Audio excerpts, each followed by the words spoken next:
Pop Séries, último dia de San Diego Comic Con, e a gente bateu um papo com o elenco de Riverdale para saber todas as novidades da última temporada. A gente descobriu que o tema central dos próximos episódios será o último ano da galera no Riverdale High. Confere aí.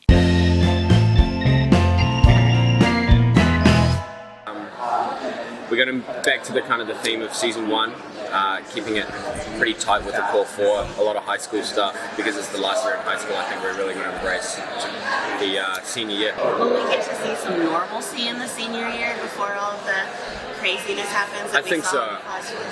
I think more of the storyline will be among the relationships and the emotional side of things with the core four.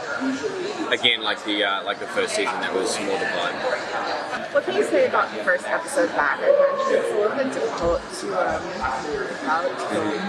Yeah. What can you say about it? Yeah, I mean, we have a couple more days left in the first episode. Obviously, we are kind of dealing with the passing of Luke and making that work in the story. But yeah, it's obviously been tough. But I think, it's the right thing to do, and I think the story that Roberto wrote, the episode, is really good. And yeah, I think for Archie, this season, his story is centered around kind of honoring the legacy of his father. We see that a lot in the first episode too. Obviously, there's a lot going on for Archie. So Veronica, is a solid rock for him during that process. So yeah, they're going strong. We'll see what happens, though. Anything can happen. This is Riverdale. Sort of a good distraction and kind of refreshing to focus on senior year after all that's happened. Clearly a lot has changed in Betty's life. I think her life has been flipped upside down a little bit, and the idea that she can kind of sink her teeth into senior year is probably really good for her.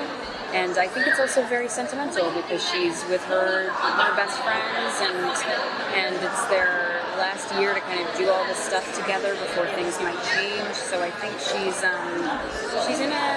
trying to be in a good place at the beginning of the season. Trying. It's hard when your dad was murdered in front of you. So many people's parents are murderers on this show. Yes, there's going to be no parents at the end of the show. I think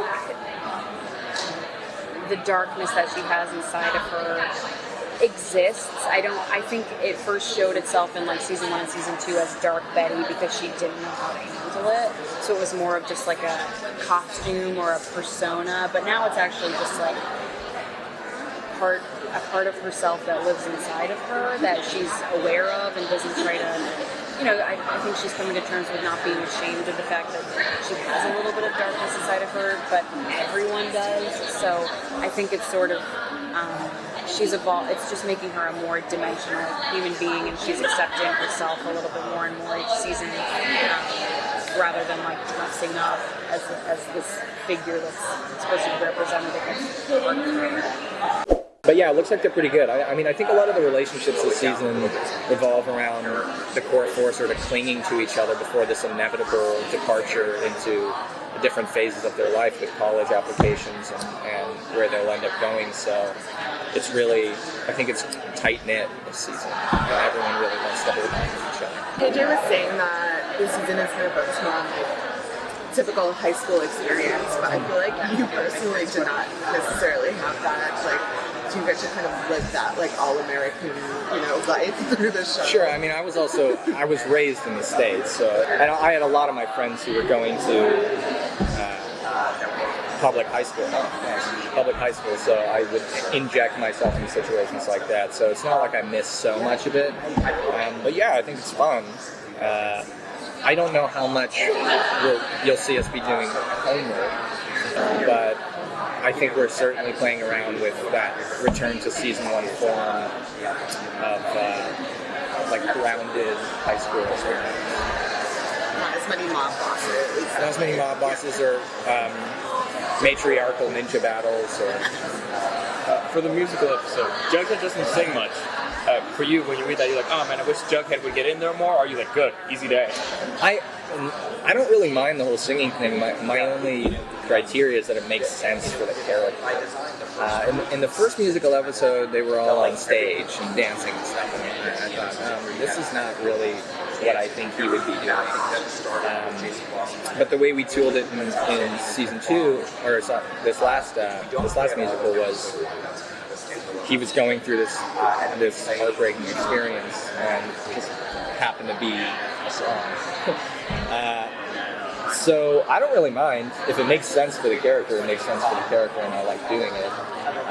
But it's when it seems out of character that I kind of because at this point, Veronica has assimilated into this Riverdale type of life, and I think she's always found it quite charming and quaint. So I don't think it's like she's too cool, she's above it, or she's too cool for it. She will definitely be going to the house parties. She's a cheerleader. But I think the most high school thing about Veronica's storyline this season would be college applications. I think she's very serious about her future. I think more so than other characters at this point. Oh, Jughead is as well, as he's going to the prep school. And I know Veronica is very protective because she knows prep school, she knows what that life is like, and I think she's protective of Jughead going there because she doesn't know that he necessarily will like those people or fit in with those types of people. But yeah, we'll see her applying to college. She's trying to get into Harvard, but Hiram is not making that easy for her. He has a vengeance against her because she put him in jail. So he's going to be causing some trouble in her life that will make getting into college difficult. We're going strong. We're only 2 episodes in, but I really hope that persists, because I think season 3 there was a lot of back and forth between Archie and Veronica, and I think it'd be really nice to see them be a little bit more stable this season.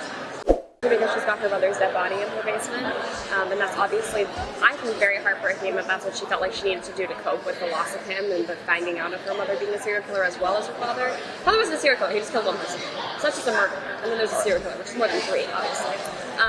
So yes, they're both murderers, and that was obviously very rough for her, so hopefully we can delve into that. Maybe some fun therapy sessions. I don't know. Right now, we're in a very solid place, but she doesn't know about my brother's body in my basement. I think that's going to obviously throw a spoke in the wheel. But they love each other very much, and Tony is her first her first relationship in general, but it's her first relationship that is true to her identity as a lesbian. And I think that's really beautiful, and I hope that they stay together. I think that they're endgame, but you never know in Riverdale.